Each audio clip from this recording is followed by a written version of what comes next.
I'll see you in the land of Mordor. Death awaits you at the border. Pass on through the gates of fun, destroy the ring of power and wonder. Welcome back to the channel, you Middle-earth role-playing fans and Lord of the Rings fans. Today we're going to be looking at part 3 of our series on Armies of Eriador, and that is the Kingdom of Rhudaur. Kingdom of Rhudaur existed from 861 all the way up until around 1675, the Third Age. Its most important period was from 861 to around 1450, and after that it became a client state of the Kingdom of Angmar, and kept its independence and kept up the charade of being a kingdom all the way up, probably until the 1700 of the Third Age. So Armies of Rhudaur was published by Other Hands, which was a fan-based Middle-earth role-playing magazine of the 90s. This can be found online, as well as all the other articles that the magazine came out with. And this article does really good justice. Thomas Rowanski did a really good job. Now, like I've said before with Arthedain and Cardolan, that Tolkien doesn't go into a lot of details when it comes to the sister kingdoms of Arnor, and it's very intriguing and maddening. I always wanted to know more about these kingdoms and what they were like. What was the major cities? In Arthedain we have Anunimus and Fornost. In Cardolan we have Tharbad. We know that Bree has existed since then. The Shire was formed shortly after the Great Plague. But in Rhudaur we don't really have any real references. We know less about that country than any other. So this article goes into the TA 1400, just before the Second Northern War, and at 1640, which is just after the Great Plague. Middle-earth role-playing mostly uses the 1640 timeline, but they also have gone back to the 1400 timeline. The Dark Mage of Rhudaur goes to the 1400 timeline, which is one of the rare books that does. Now, Middle-earth role-playing has what they call the Hillman problem. The Hillman are one of the major inhabitants of Rhudaur during this time period, and at times they've actually usurped the kingdom of Rhudaur, which is one of the reasons why Argaleb of Arthedain goes to war, because he claims the high kingship in 1350. Rhudaur resists the claim, because there the Dunedain were few in power, had been seized by an evil lord of the Hillman, who was in secret league with Angmar. So that's what we know about that, about the Hillman. That's the first mention we have of them, and it's in the appendices of Lord of the Rings. And Middle-earth role-playing has the Hillman as 9 tribes, and then they also have the Endolwith, the Middle Hills folk, so there's 2 types of Hillmen, it seems. And they're more like hunter-gatherer societies, which is unfortunately in conflict with Tolkien's description of the men of Rhudaur as people who built towers and castles. Because if you read The Hobbit in the Roast Mutton chapter, page 40 of the book I have, spoke strangely and sang songs Bilbo had never heard before, which is probably Breeland. Now they had gone on far into the lone lands where there were no people left, no inns, and the road grew straightly worse. Not far ahead were dreary hills rising higher and higher, dark with trees. On some of them were old castles with an evil look, as if they'd been built by wicked people, and everything seemed gloomy. So there we go. He's in Rhudaur. He's probably crossed the last bridge, because trees on dark hills. And there we know that there are definitely towers. Now, Tolkien made a few comments in Peoples of Middle-earth. In Rhudaur, an evil folk, workers of sorcery and subjects of Angmar, slay the remnants of the Dunedain in TA 1409 and build dark forts in the hills. Now, this could also be, just like we see in here, Dark Mage of Rhudaur. It's a 1408 time period when there are still some remaining faithful Dunedain in the south of the Angle, resisting the forces of Rhudaur and Angmar. So for those who don't know, the Angle is right down in here. It's called the Eningladel. So between the East Road and down to where the Brunnen and the Methiel connect is still holding out. So maybe that's the last population of the faithful Dunedain. Now when it talks about dark towers, I'm thinking it's more like these ones, the Musa, kind of like Scottish Iron Age castles maybe, or possibly like this one, or even this one, or that one right there. Nothing like Carnarvon Castle or Beauharnais in Wales. something small and effective. Now, Tolkien doesn't really give a lot of magic stuff in Lord of the Rings. There is.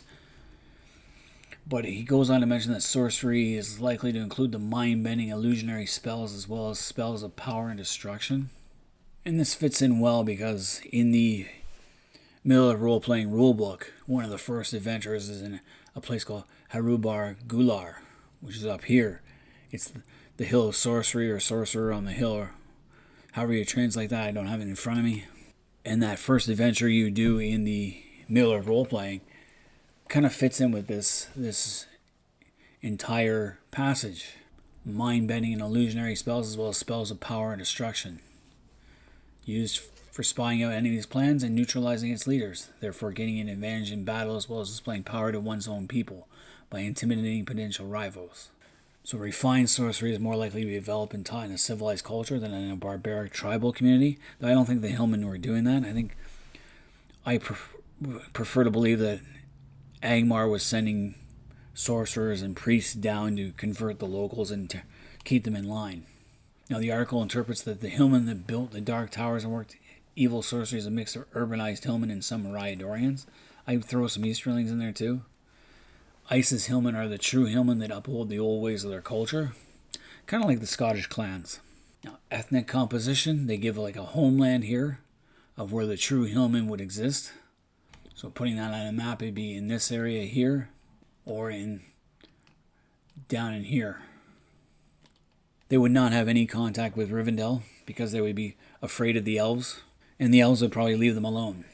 What I do like about this article for Rhudaur is that they give the TA 1200 of the Third Age. So in 1200 of the Third Age, they have the true Hillmen numbered at 55,000, the Daein people at 220,000, urbanized Hillmen at just under 108,000, and then you have 8,000 Dunedain. That population, it's probably the pure-blooded population.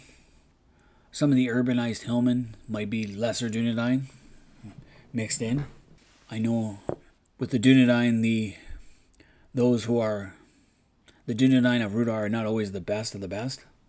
Many Dunedain who committed crimes probably fled to the east to escape justice and settled in Rhudaur, created a new life. Many of them are probably also adventurers, looking for their own holdings or to get wealthy. Trappers and traders, like fur traders, things that were not seen as being civilized in Dunedain society on the west. So things like Coeur de Bois or Pizarro and Cortez, looking for that lost city of gold out east, trying to get rich. So they're not always the best of the best of the Dunedain. Now when the sons of Eriador, the last king of Arnor, divide his realm, the third son probably takes over Rhudaur. So the last king of Rhudaur, who is of Isildur's line, probably dies out around 1350 of the Third Age.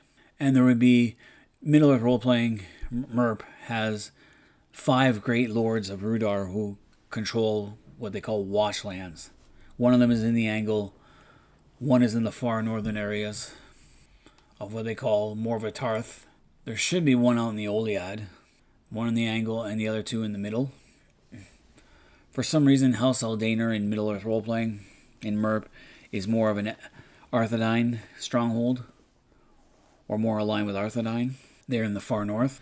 And then by 1400 of the Third Age, you have 50,000 true Hillmen, 200,000 Daein people, 98,000 urbanized Hillmen, and only 4,000 Dunedain. This reflects the process of elimination during the Intercene Sister Wars, when the 3 kingdoms were always fighting. I think Rhudaur was more the balancing act. If Arthedain got too powerful, then Rhudaur would ally with Cardolan to keep Arthedain in check. And when Cardolan became too powerful, Rhudaur would ally with Arthedain to keep them in check.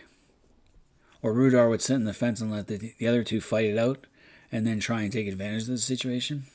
But it weakened the Dunedain's hold over the Rhudaur as they declined in population thanks to their wars. I also have a problem with this border. The Oilad, as they call it. I can never pronounce his name. The Oilad. runs pretty close to the North Downs and where Fornost is. And I find it hard to believe that Fornost didn't exert more control over this area than the actual King of Rhudaur. I think when a strong King of Arthedain is on the throne, then he exerts more influence over that area because it's open plains. And when there's a weak King of Arthedain and a strong King in Rhudaur, then the Rhudaran king would have more of a pull.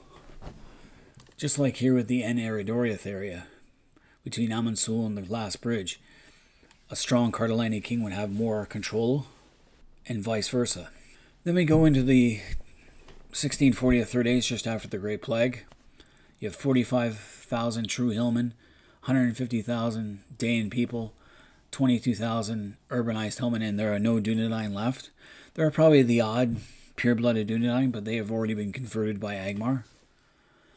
And there are probably some lesser Dunedain still holding out as well. I know Hillman and the Trollshaws, in the military listing at the back of their book, they have a mercenary company called the Trerarith, who are all of lesser Dunedain. Also, the guard commanders in Cameth Bryn are also pure-blooded Dunedain. So there are a few. They wouldn't all have disappeared, but they would be all totally on Angmar's side. Also, the Great Plague probably didn't affect Rhudaur as much as it did Cardellin and Arthedain, simply because the population is smaller and more spread out. So the lowlands of Rhudaur comprise the no man's lands, so the Eriador and the Oilad, the Angle, the Entmoors, and the Mithiel River Valley. It is here that the Dunedain mostly build their settlements, especially within the river valleys. It also contains the massive Rhudaur's Dayan folk, the realm's largest population group. The Dayan would be related to the Dunlendings of Dunland. So the formula in the essay on the Eriadorian population used for computing the population of the Hillman operates on the following assumptions of concerning Rhudaur's geography. 40% of it is wilderness, 20% waste, 90% yield, and a density of approximately 5 inhabitants per square kilometer. And the highlands remain steadily stable until 1400 of the Third Age, at which time the climate worsens considerably, which it does mention, so that even the hardy Hillmen would decline in numbers, and there be a migration to warmer climates. 55% of all people fall within the range of 16 to 55 years of age. Roughly half of all able-bodied males and females evenly distributed belong to the hunter-warrior class. The Hillmen would have a military potential of approximately 12,500 by 1400 of the Third Age. Now, ATP, which is Honor of the People, describes the Hillmen as nomadic, disorganized between the tribal level and ill-equipped compared to the Dunedain or even Dayan folk or Eriadorians, and that prevents any strong central power, though they have a powerful Targarm High Chief might be able to pull them together. I think they're using Scotland as a reference. The Mortimers of Scotland, Ross, Moray, Argyll, Fife, were four of the main kingdoms of Scotland at the time of Macbeth. Macbeth was the Mortimer, or King of Moray and Ross, at the time when he became High King of Scotland. And the Mortimer of Fife was the hereditary coroner of the High Kings of Scotland. Though it wasn't called Scotland at that time, it was called Alba. So that even a more powerful chieftain can raise no more than 4,000 to 5,000 men for campaigning, and then under only dire circumstances such as defending the land against invaders. So Merp thinks that they stayed mostly in their highlands, were not fond of Dunedain, and generally remained aloof from their internecine wars against the Arthedain and Cardellin. The Dark Mage of Rhudaur book mentions that one Rhudaran king tried to recruit Hillman to his side and created the Bronze Guard, and it was filled out with some renegade Hillman, but was never a great success. So a Rhudaran king would use them as scouts and skirmishing parties, so light skirmishers. But the Dunedain lords would need the Hillmen in order to exploit the mineral wealth in the highlands, which makes sense. So a small tribal group had a great impact on Rhudaran warfare and politics. It happens here in Canada. In the early years of Canada, we needed the help of the indigenous people, the First Nations, in order to use the waterways and exploit things, or they could have made life difficult during the colonial period. Now, when it comes to the Dayan folk, their tactical value is also questionable. Their military organization is based on a warrior code, which does not emphasize steadfastness or discipline. So they're not exactly think Highlander, when two clans were fighting. And Connor MacLeod was there with the Kurgan. That's what kind of fights Daein armies would look like. So 35% of that population might be eligible for military duty, though full mobilization would look like 5%. They got a picture of the Hillman here, though those could be also Daein warriors.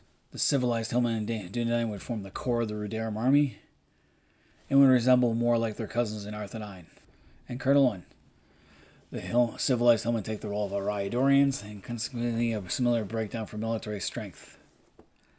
The Dunedain of Rhudaur form a large ethnic group, but are not very numerous compared to Arthedain and Curdlan. And like I said, they were not the best of the race, more prone to moral corruption, and lost their Dunedain cultural heritage. This is why they were able to be corrupted more easily. They would not have a true cavalry warfare, as for the core of the Rhudaur realm is not suited for cavalry warfare, and would be more like mounted infantry. So when you look at the map, you can see that the core of Rhudaur, the heartland, is mostly hilly and forested, not suitable for true cavalry warfare. The angle you could use cavalry down there, as well as the plains of the Oilad, but not in the heartland, definitely not in the highlands. So true cavalry warfare is not a thing. You're using maybe to use your horse to ride to the fight. It's just like Scotland. Scotland never had true cavalry. Wasn't until the Normans really introduced heavily mounted cavalry knights. And in Scotland, those were not a big number. They had lots of light cavalry during the days of the Stuart kings, but no great mounted heavy cavalry. So in 1400, you could have one knight for every 200 people, one man-at-arms for every 150 people, one yeoman for every 60 people, and one militia for every 5. And then ratio for tribes is 1-3 and 1-2. So the Rhudaur army strength, 1200 would be 540 knights, 720 men-at-arms, 1800 yeomen, just under 20,000 militia with 77,000 Daein warriors and another 13,000 Hillman warriors. So if you don't have the militia or tribes, then you're looking at only 3,000, a 3,000 man fighting force to hold your territories.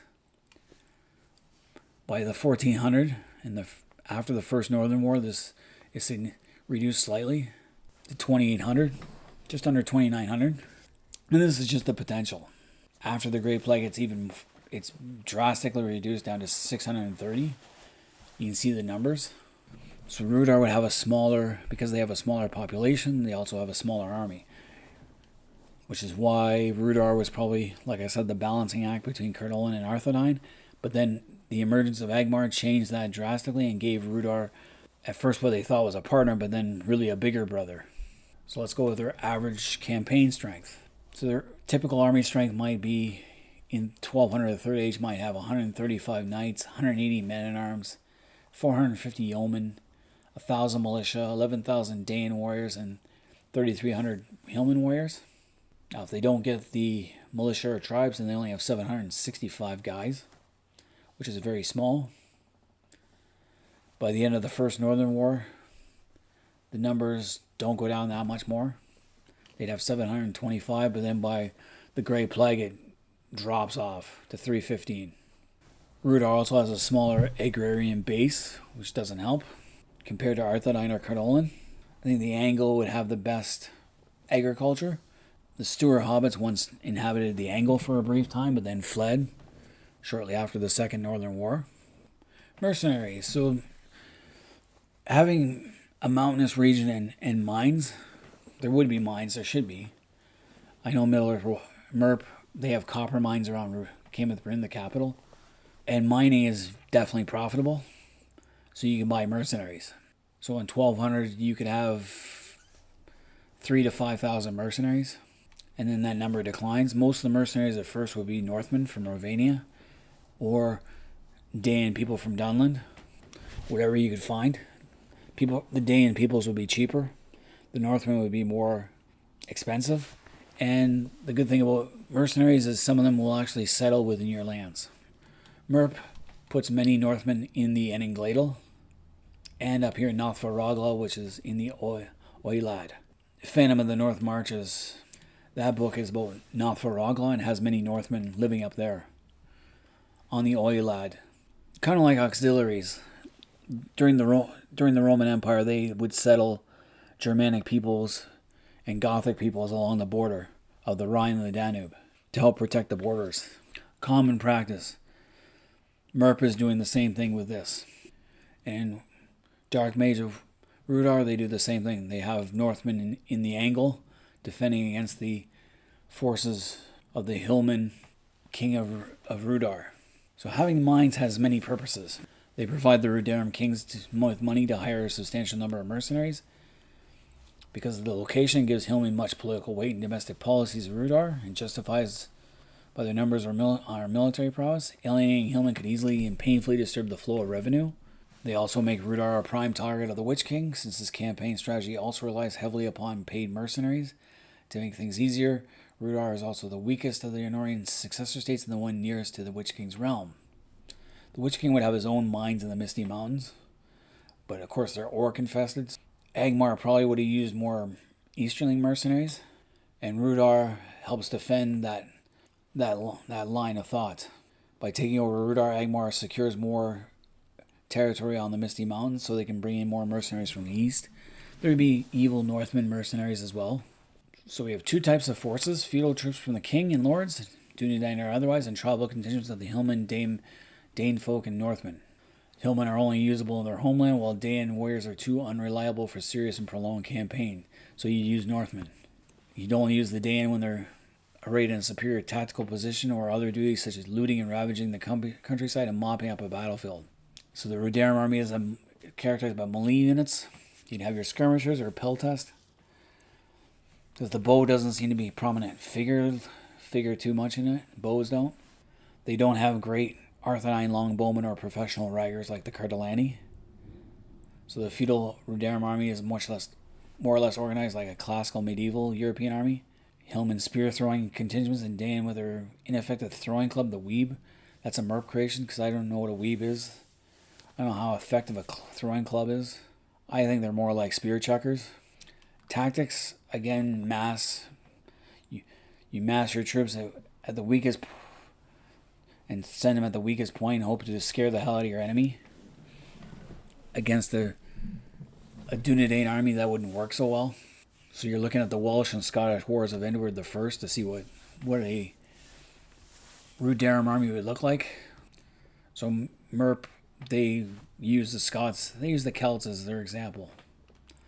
Arms and armor. Hillman and Dain and militia would use mostly leather, while the mercenaries would have a mix and match. Other time periods. So the first 4 centuries of their existence, Rhudaur is the weakest. I've already mentioned that, how they would be the balancing power, making sure no one got too strong. Lost Realm of Curdle, and they do mention how one of their kings, Calamendal, who had a claim to the Rhudarum throne through his mother, tried to take Rhudaur from a usurping Hillman. Common theme. And he won a great victory, but then as he was celebrating, orcs of Gundabad, who had secretly allied themselves with his Hillman, came down and routed the Cardellani army at night while they were feasting. Only happens in the middle of role-playing. But you kind of get the idea that Rhudaur cannot stand on its own but because there's always that third state, they survive when they probably shouldn't have. But Angmar at the end of the 13th, the beginning of the 14th century, this changes with cautious diplomacy, giving lip service to Rhudaur's ultimate serenity, while proposing an alliance of mutual benefit to both sides, the reduction of Arthedain, Curdlelan's territory so that Angmar and Rhudaur can enjoy their fair share of Rhudaur's riches. Hungry for power and eager to best their powerful cousins, the remaining Dunedain of Rhudaur agreed to the alliance, therefore helping to secure the still vulnerable northern realm in its first decades. By this time, there's a Hillman on the throne. None of the line of Isildur is in control. The Dunedain are still clinging to power themselves, so they readily agree. The First Northern War is a invasion of their homeland, so they obviously resist. Angmar helps.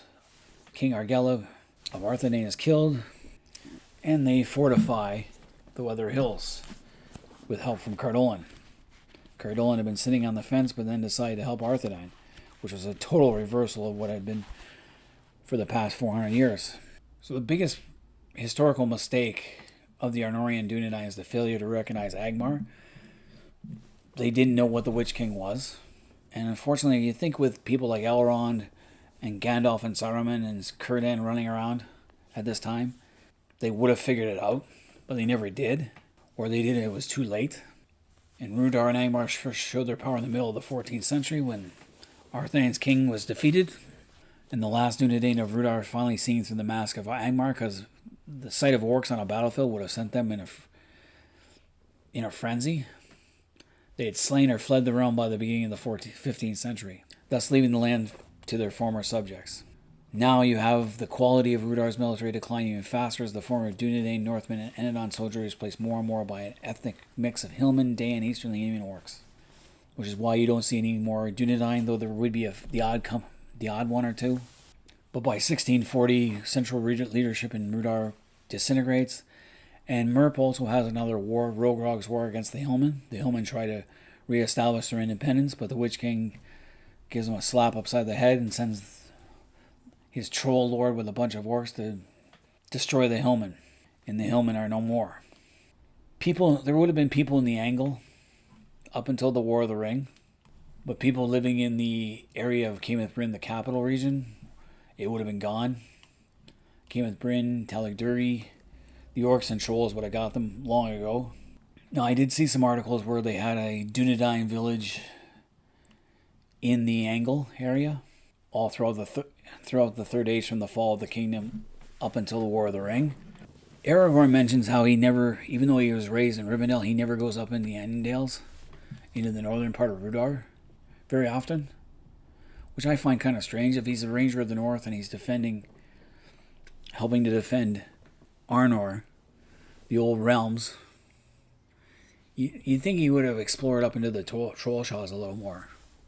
So I'm kind of mysterious about that comment that can be found in Fellowship of the Ring. So even Aragorn doesn't know everything about his own homeland. So I don't think there's any real Dunedain villages in the Annandale, though it's possible there was a managed settlement, because the trolls in the Hobbit were waylaying people, and they would have. There should be people in the Angle, just not many, and they would have hugged the river. Examples of sorcery in Lord of the Rings: the Witch King at the Fort of Brún or before the Gate of Minas Tirith. So the numbers for 1200 Third Age have been extrapolated from data provided by the essay on Eriador population and urbanization. I should look that one up. Discussion on mercenaries. Tradition of female warriors can be found in Unfinished Tales. Intermarriage with Hillman and Day may similarly have accelerated their loss of racial and cultural distinction. So it gives notes which are kind of useful to read. That is a look at the Army of Rhudaur. What I think that makes perfect sense in terms of what was available, and it fits in well with what Tolkien himself briefly mentions. Whether he would agree with everything, I don't think so, but then again, he never gave any specific answers to these questions. But all you Lord of the Rings fans out there, let me know what you guys think. Does Merp have it dead on, or could you think of anything different or better to use for the Army of Rhudaur? Leave comments in the comment section. Until next time, I'm Roman Daisel, or Romantical. I'm out of here. Shadows increasing, beast throughout the land, they ceasing, evil mist flows through the valley, silence wailing, never ceasing.